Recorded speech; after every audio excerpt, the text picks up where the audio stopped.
And away we go, episode 131. It is Manifesting with Meg, Conversations with Extraordinary People. And I get to introduce all of you wonderful people out there to the beautiful and incredibly charismatic and amazing all around Tami Muller. She is joining me for my season 7, our year of live, laugh, love, and play. And definitely when you're around her, you definitely are ready for that for sure. So without further ado, let me bring all of you into our theme today. From a place of worthiness, we will blossom. This is a show about transformation, dreams, inspiration, true happiness, discovering bliss, and how will we serve this year. Always a conversation away from extraordinary. It is time to wake up to a universe packed with possibility. Everybody get intentional. I always do. April is one of my favorite months of transforming dreams into reality. And away we go. Let me start off by welcoming you, Tami, to our wonderful show. Hi, thank you, Meg. Thank you for having me. I'm so happy to have you. And I love how we met. We're both happiness experts. We both play in the world of positive psychology. We both want to elevate people to a higher plane of possibility. And with your new book out, is even better that we're having this great conversation today. Tami Muller is an international speaker in the field of positive psychology, happiness, and well-being, and she is the author of How to Be on a Diet for 45 Years and Never Be Thin. Obviously, she has a great sense of humor.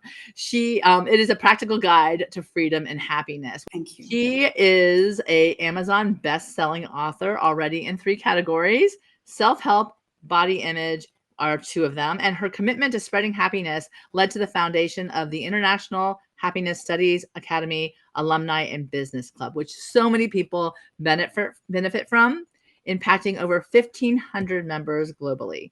Through her engaging talks and practical workshops, she's dedicated to empowering others to live a joyful and meaningful life. So without further ado, like I said, Tami, wow. I mean, how do you beat that?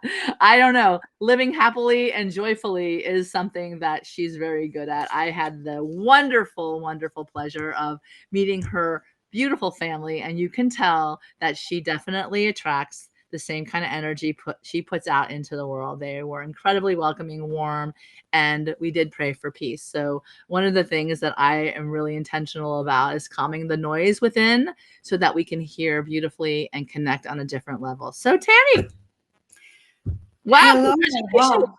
Congratulations. Your book is out there, and it's a quick read, everybody. You go right through it. It has so much wonderful information. I mean, tell me a little bit about your journey so far. I know that this is a republished book out, first time in English, but it was already published in Hebrew. Yeah. Exactly a year ago, it was published in Hebrew in Israel. I had many people telling me how it changed their lives. I got beautiful texts every morning, but because of the time difference, I would wake up to all these texts, in the morning. And, and it made me realize that it needs to be translated. Mm. So I spoke with my son, Gabriel, who is, in the writing field and translation and editing. And he actually translated it for me. He translated it linguistically. I still had to sit down and do all the cultural translation because it's a cultural thing, and a lot of my stories from this little town back in Israel. So finally, it's out. 2 weeks now. We had a lovely discussion about this, but I love the cover and I love the convertible and I love how it's so you. Tell me a little bit about your inspiration behind the cover. So there is a story, I want to say a little bit about the book. So the book has 16 chapters, I think. And in each chapter, there's one episode from my life, from some type of a diet that probably obviously didn't succeed. And I take those stories and I connect them to insights from, the world of positive psychology and happiness studies that we studied. So one of the stories is called My Undergraduate Years or the Rice Diet. And in that chapter, I'm talking about me as a student doing this stupid rice diet that I was only allowed brown rice and tamari sauce, And, of course, I failed the test in economics, but many years later, I wanted to do it again. So I went and I bought the basmati rice and the tamari soy sauce. And when I cooked it and I had the first bite, the smell and the aroma threw me back to those days back in the university. And those were such happy days, you know, there were like such freedom in them. And when I was sitting there and thinking, why were those days so happy? You know, by the way, you know, we studied about it. This is called appreciative inquiry, is when we look at times that were good, that worked, that we were happy, and we think, how can we bring more of it to our life today? And when I did that, I realized that I was free, you know, and we can't be so free now, you know. I was probably, you know, at my 40s, I had kids already, I had a mortgage. You can't just set yourself free. So I decided to have the same feeling. What I did is I created those scarves for my friend and I. I have a really good friend back in Israel, Irit, and we got a convertible in Italy. We brought those scarves and we did a Thelma and Louise Amalfi Coast. And this is really what made me happy again. And yeah, then I went back to my life, you know, whatever. We can always take those little things. We don't have to be rich or free, or to experience those little experiences that made us happy. So this is really, the picture is about freedom. You know, you open the roof and you're free. And for me, this is happiness. I mean, think about it. Just sticking a scarf around your your head, holding your hair back, and feeling the wind just blowing in your face, and just feeling that sense of, I feel it's like bliss. It's just bliss. It is bliss. It's like bliss. This is total bliss. Total bliss. Totally. And, you know, and actually now that I'm selling the book and I'm, you know, sending it, I'm actually sending, not from Amazon, but when I'm sending them, I have those scarves that I created, you know, and I give all my, you know, all my readers this, I call it my Tami's freedom scarf. Just put it on, put your sunglasses, you know, and pretend, fake it till you make it. I love it. You know, and I do love the fact that, yes, you transcend the present moment when you see a picture or you hear a song or memory, even a diet in your case, because the rice brought you back to, you know, college days when you remember that it was such a different experience than it is now. And I'm not saying we're saying it's better than or worse than or nothing like that. It's just a moment in your story, a moment in your narrative. And everyone can go back and ask themselves, when was a really happy time in my life? Yeah.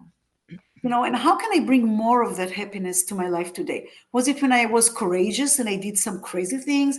You know, what was it when I had, you know, completely freedom, or when I found my love and I felt loved? You know, we all have these moments that we can bring little tiny bits of them to our life today and be happy.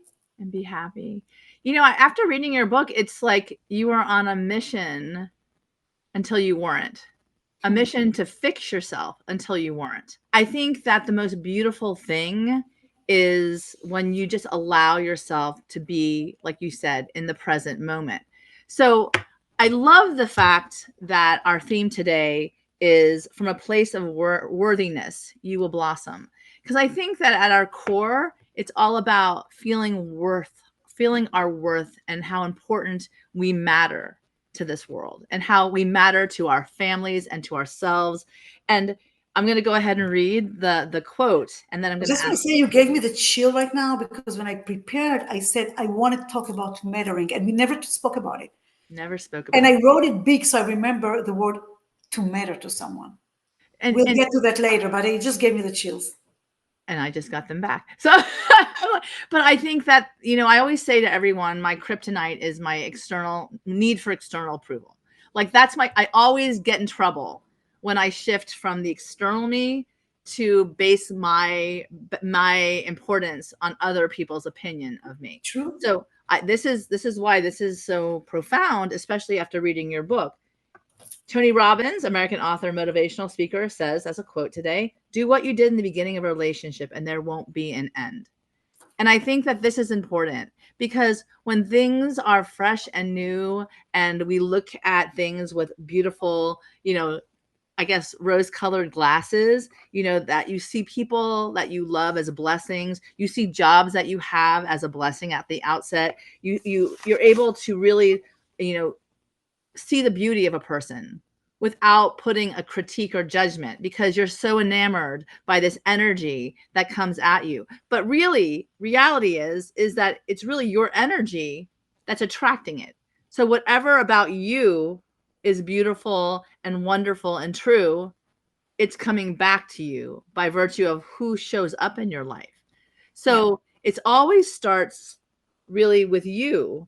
And the whole idea of this alignment to that beautiful energy that is the authentic you really comes from understanding how incredibly worthy you are and how special you are.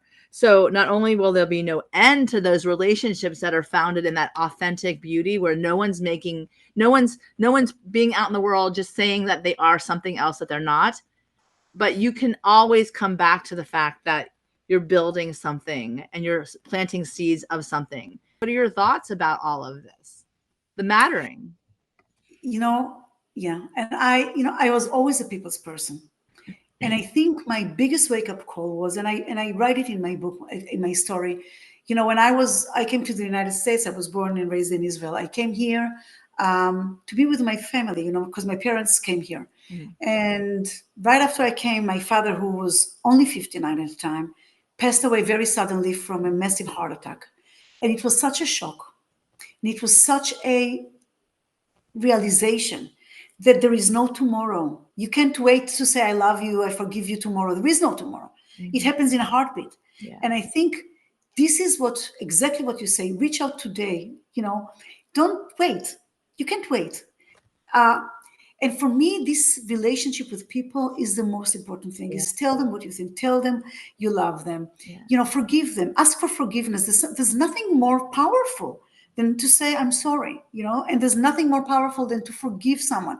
We all hurt each other because we're people. And relationship is work, and when people tell me, congratulations, mazel tov, and mazel tov in Hebrew means good luck. They tell it to me, on my anniversary. It's going to be 35 years now. Wow. And I say, luck has very little to do with it. It's a lot of work. It's a lot of investment. It's not easy. It's not easy, but it's worth every moment of it, with my family, with my husband, with my friends, to keep in touch with friends. I mean, I've been living in the United States for 33 years now. And I still in such amazing connections with all my friends since I was a teenager. It's not something that just happens. It's something, it's investment. And I urge everyone, do it, because, one day, in a second, it's too late and you can't change it anymore. That's so hard to actually the book, because the diet, the title itself, right? How to be on a diet for 45 years and never be thin is just one thing. But your language of love, and I've experienced it, is cooking for people to enjoy that table ritual where everyone comes together and you break bread together and you share your stories and you share your hopes and your dreams. So it's like this balance between, this notion of the if then conditional, experience, right? If I have this, then I'll feel great, to this beautiful surrounding of love that you already experienced, that freedom and happiness that is really there, and that's what you speak to in your book. So back to the point with regard to why did you write it in the first place? It's a crazy story. I can tell you it was probably 25 years ago. 25 years ago. I was in the business world. I had nothing to do with writing books. I had nothing to do with happiness. It was like coming out to even say that I'm doing happiness. It's only in the last maybe 5 years. But before that, I used to do business development. And by the way, I used to invite a lot of my clients to my house for cooking classes. Oh, wow. And it was amazing because we all cooked together and sat together to the table, conversations, and the business came right after, because people do business with people they like and with people they eat with. But in one of those lunches, I remember one of my colleagues told me, oh, I'm not having pasta today, whatever, I'm on a diet. I said, oh, really? What diet? She says, I don't know, paleo or something. And she says, do you know the diet? And I said, oh, come on, I'm writing a book about it. Now, and I say, I'm writing the book about it. Now, it's an expression. I'm writing a book about it. It means, of course, been there, done that, in Hebrew at least. And she looks at me and she says, oh, really? What's the name of the book? And I'm like, Oh, how to be on a diet for 30 years and never be thin. Oh, I And love she it. says, oh my God, it's hilarious. I had no intention to write a book. And every time she met me, she asked me, how is it coming with the book? And I'm like, yeah, I'm writing it. I wasn't writing it. Oh my God. And slowly I started to collect all kinds of funny stories, from all my years of dieting. Yeah. And I wanted to put it in a book, but I was like, yeah, it's not interesting enough. People are not going to learn just from my diets. And then I came to the Happiness Studies Academy and I started to learn about happiness and about positive psychology. Yeah. And it all clicked. And then I understood that everything I did my entire life is this. It has a name, has a science, I can teach it, I can learn it. And when I realized what my message was, it took me 25 years maybe. When I realized that, I sat down and I wrote the book in a month and a half. Wow. That's amazing. Well, I want to say that the Happiness Studies Academy, Tal Ben-Shahar was actually one of the ones who helped you launch the book in New York recently. And here you are doing a reading. Now, tell me something. You've been vital for HSA. You started the business club, the alumni club and business club, and you do, like you say, you're a doer. And that's not like, I'm not surprised that you have done every diet I think that there is in the world. But whenever you grab onto something that you're passionate about, you do, and you do it well. So tell me a little bit about how this whole thing came to be now that you're doing workshops about, helping others toward freedom and happiness, and how the book will kind of align with that. So when I went to study it, it resonated so much with me. And I knew that I don't only talk about it, I really walk the talk, because that's just, I was born like that, Yeah. I always say I'm the thin of the happiness, because some people were born thin. I was born happy, but I never knew why. I mean, and I even thought to myself, how can I be still happy when, I've had my share of trouble. My father passed away, my mother passed away, I immigrated here. It wasn't like everything was, so smooth, but I always felt inside, this feeling that I'm happy. And when I studied that, when I graduated, I realized that that's what I want to do for a living. And I actually, retired from the business world, and I started talking about happiness and teaching. And then, slowly, very slowly, because it's very vulnerable to be there. Yeah. Very vulnerable. It's vulnerable to write a book. It's vulnerable to say you're doing happiness. People look at you like, like, I have it in my book, like, what's a sweetheart like you doing in a dump like this? Well, what are you doing there? And right, but I love it, and I love what I do. I love it, and in the beginning, I did really the SPIRE model that we study, more of the, and very slowly, I started making it my own. I started putting there my secret sauce, if you will, my my sense of humor, my compassion. I can laugh at myself. By the way, nobody can laugh at me. I'm telling you right now. I can laugh at myself. And I think that people can get so much more with humor and with compassion. This is me. This is what I'm bringing to the table. Yeah. And when I realized that so many of us studied and want to bring it to the world, but they don't have the tools, this is when I knew we needed a community. And this is when I actually founded the club. I brought, Iris to help me. Of course, she was my vice president. And then we had 25 volunteers in an amazing committee to make it happen. Yeah. And it's a incredibly vital and vigorous club. I mean, people are so incredibly generous. They all show up to help each other. And you've turned that into something even bigger for yourself now that you have a book out there, and now you're going to be speaking to a lot of people, I'm certain, on many podcasts. So I always wonder, what is that inspires you? And one of the things that I generally enjoy with regard to this show is that a lot of extraordinary people kind of hold on to things that inspire them on the daily, or perhaps, here, there, or everywhere. And, I have my quotes that get me through, that I hold on to. So I asked you for a few, and these are the ones that you shared with me. And the first one, of course, is from Theodore Roosevelt. And the part that you wanted us to say today is, who at best knows, in the end, the triumph of high achievement, and who at worst, if he fails, at least fails while daring greatly. So tell me, how does this inspire you in your life? I heard this first when I got introduced to Brene Brown. Okay. And I clicked with it immediately. First of all, I loved everything she's doing, and I still do. And it was just like, just do it. I always used to say, just do it. And you need to dare, and then you fail, and then you do it again. Yeah. I don't understand people that tell me that they want to do something and they don't do it. I really don't understand. Why don't you do it? No, I seriously don't understand. So you fail. Yeah. So in the beginning, during COVID, I had to do a Zoom. And I remember my first talk was in the Jewish Community Center here. And I thought, maybe I'll have maybe 10 people or something. I was sitting with my presentation because I didn't even know what I was going to say. And I had two screens. And and when it started, they started coming one, and I had 125 people. Wow. I had no idea what I wanted to say. That's awesome. You know what? And it was great. I just said, just do it, and this is what I'm trying to tell people. Just jump to the water and do it. Really, what's the worst that can happen? Yeah, they say don't let perfect be the enemy of good, right?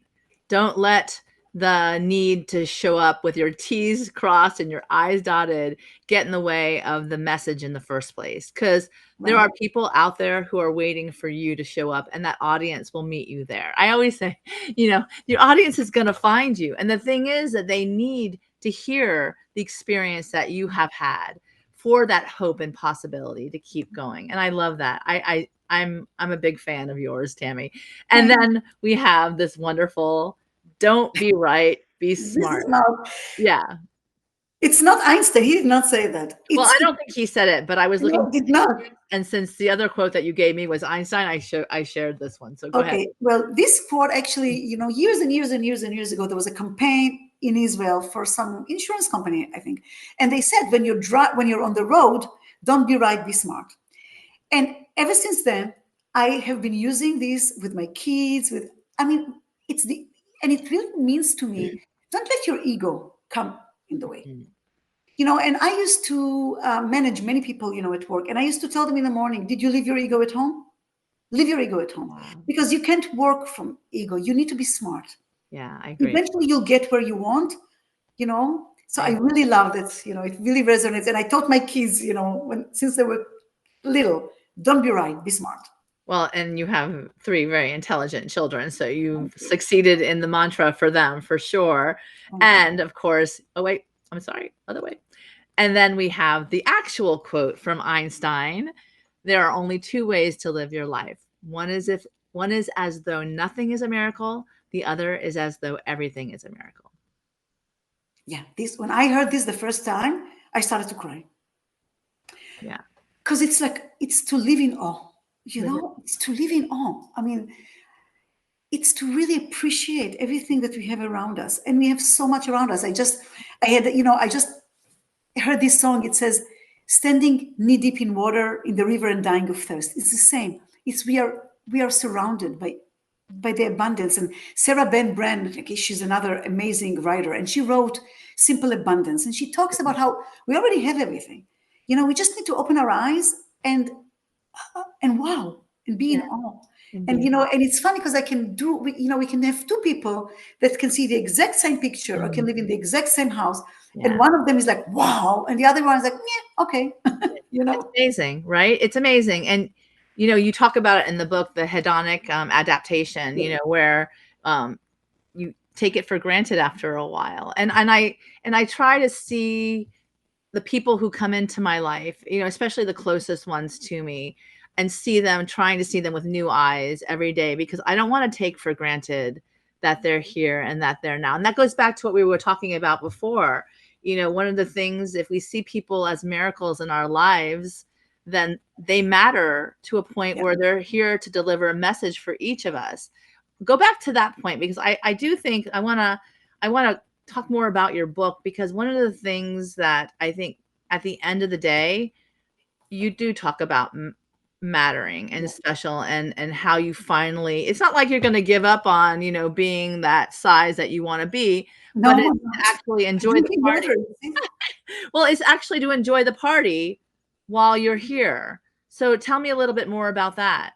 Okay, so let's talk about mattering for a moment. It's not that other people matter to me. I think what I want people to get out of the book is that we matter to other people. Mm. And we are important. We are important if we're a size 2, if we're a size 10, if we're a size 16. It doesn't matter what size we are. It doesn't matter how much money we have in the bank.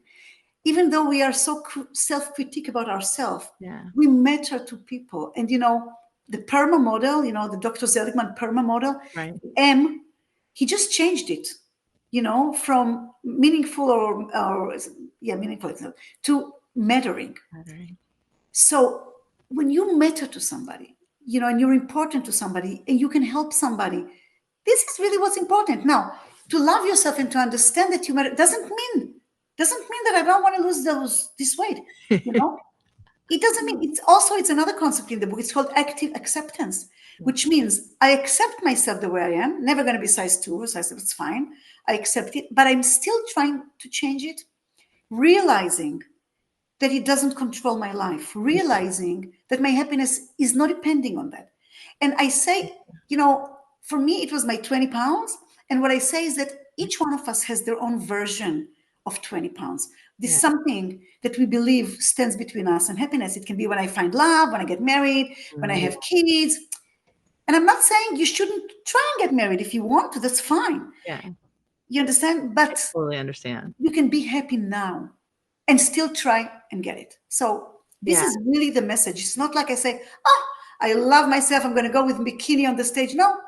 I wish, but no. But I'm still happy trying to. It's fine. And it's okay. We are all in there together.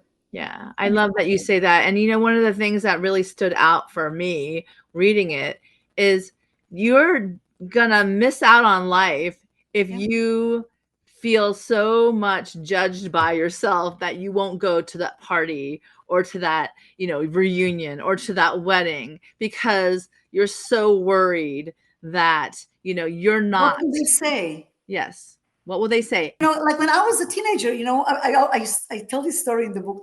We would never sit on the beach. Like you cannot sit on the beach because you look fat. So it was either lie down or stand up.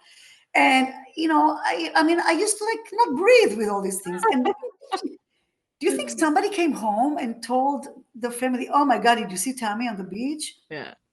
Nobody cares. They come home and they have their own life. The problem is it took me, to become 60 to understand that. But it's interesting because if you wait until that perfection hits, it's like you're going to miss out on so much awe. And I have to say this because, we're talking about Marty Seligman, and Marty Seligman is the founder of positive psychology. And Tal is also the founder of the Masters of Happiness Studies. And we have all these people who are out there, doing their thing because they want the world to be a better place. But remember the tagline of the club? Our tagline was the happiness revolution in action. Yes. It's not enough to talk. Yeah. We need to take it into action. I believe in the butterfly effect. I believe, that if we do that and we talk and we change one person's life, it grows. It grows. And it makes the world. I mean, look at the world today. Yeah. And it's amazing because, you can cover it with some beautiful words about, working with the community. But at the end of the day, we all want to hug each other. We all want to be together. We want to laugh. We want to dance. We want to eat. We want to drink. And this is one thing in my book that is, I think, that is unique. The playfulness, the fun, the fact that somebody told me, you have such serious, deep ideas and you bring them in such a light and funny way. Most people do the other way around. And this is what's important. You can learn and you can be serious. You can still laugh.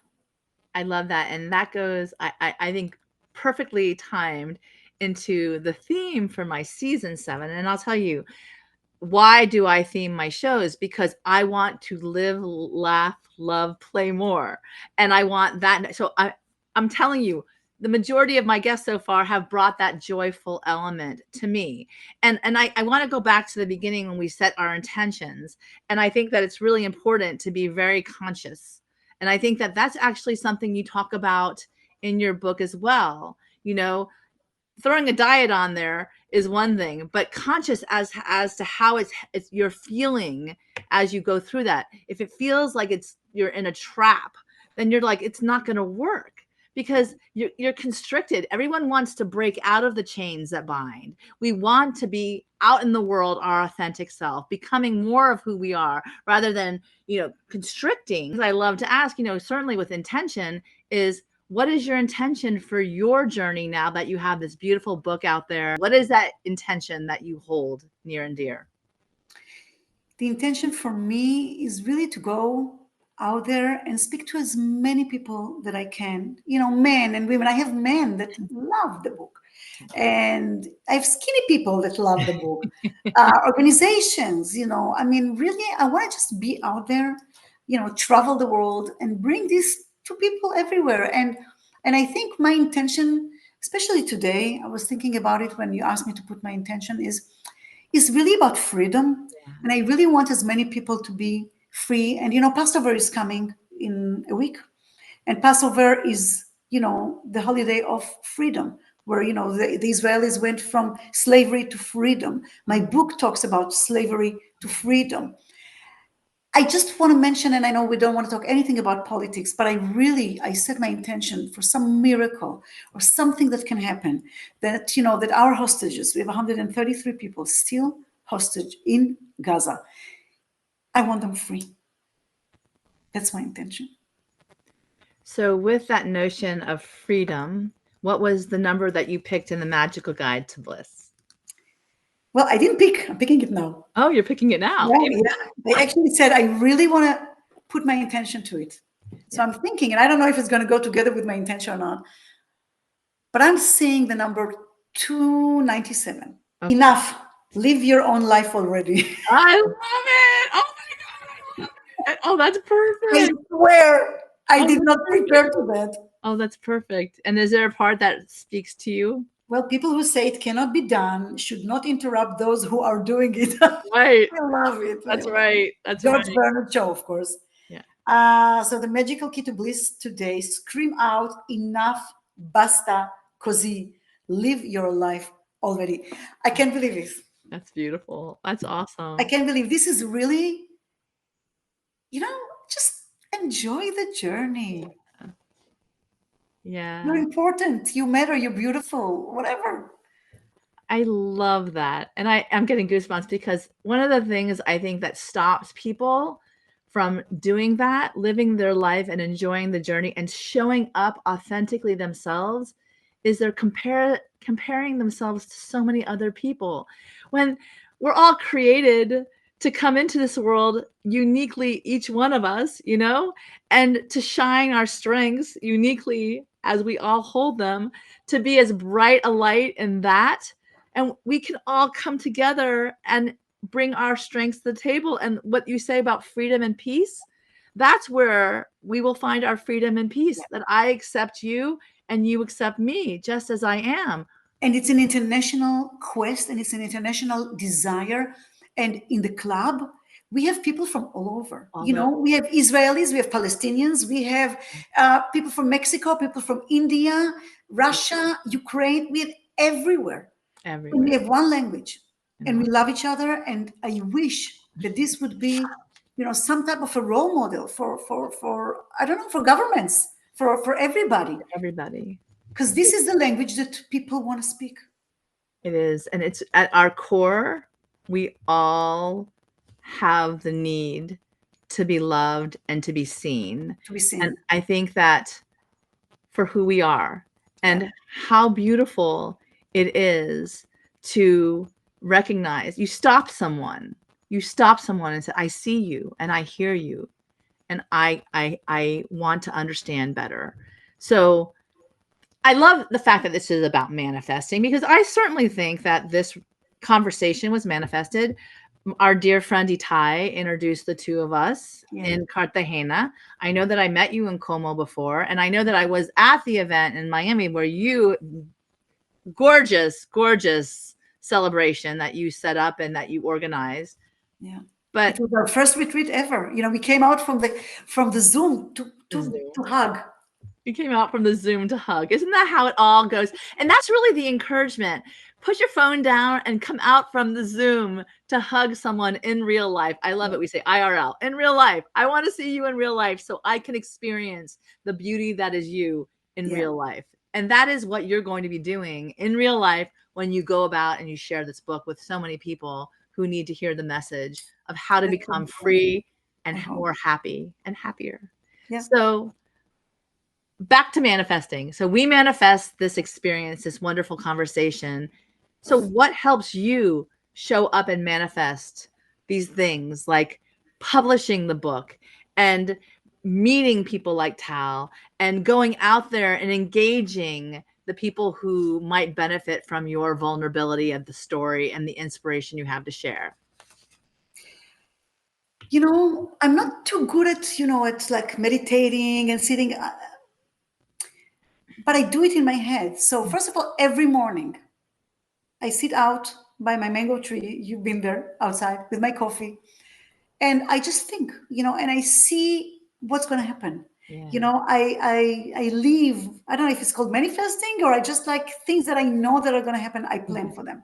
And I don't believe in manifesting. For example, I think we spoke about it. Like, it's not like I'm going to see myself a size 2.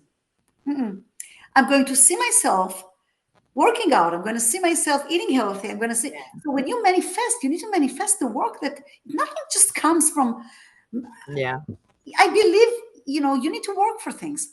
And then at night, always, since I was a kid, we studied about the gratitude journal and how to do that. I was doing it since I was 8. So, I feel that I have to thank for things that happened to me today, that I need to thank, to really be grateful for. And then I can ask. Then, if I said thank you, now I can ask. And then I ask my little things, what I want to happen tomorrow, what I want things to happen to me. And this is where my intention goes, this is what I want. And so many things happen. Sometimes I dream about them and they happen. I love that. That is definitely indicia that you're totally aligned with the energy around you. I always say it could go good and go bad. If you're in a bad place and you woke up and you're like, all the bad stuff that you are like self-fulfilling prophecy into your life are showing up, go back to bed, take a nap, and then come back. Don't. There were days that I did go back to bed, and there were days that I was lying in bed crying. I mean, it's not. And we learned that happiness is not a constant high. It's not always people ask me, oh, you always have. No. I know. But it's realizing that it's okay to be in bed and cry a couple of days. It's fine. These too shall pass, right? These too shall pass. And I think one of the things that you just spoke to is like embracing your own humanity. I mean, there's a whole vast array of emotions that we all bask in sometimes. If you had me yesterday, it would have been a bunch of tears because, I'm missing my mother. Or today I was excited because I got to talk to you. Or, tomorrow, who knows, maybe enthusiastic about a connection that I'm looking forward to. So it's the contrast, and it's the awe of life, and it's the synchronicity of different events that happen that all build toward the story that is you. Is that you included the recipes in here, these beautiful recipes of life. You have a recipe for life and you have a recipe of life, and then you interwove the stories of your life throughout. So you come alive at the same time as you nourish the person who's reading it, which I think is a gift, and that is your gift. That is your strength. And that's what you get to do in this world. So back to you. I love the part also where you get to share with us a final inspiration that we can go and take into the world with us. You have so much. I'm not even sure you're going to be able to limit it to one, but what is your inspiration for us today? Well, I think really work with your strengths, believe in yourself, believe you matter to some people.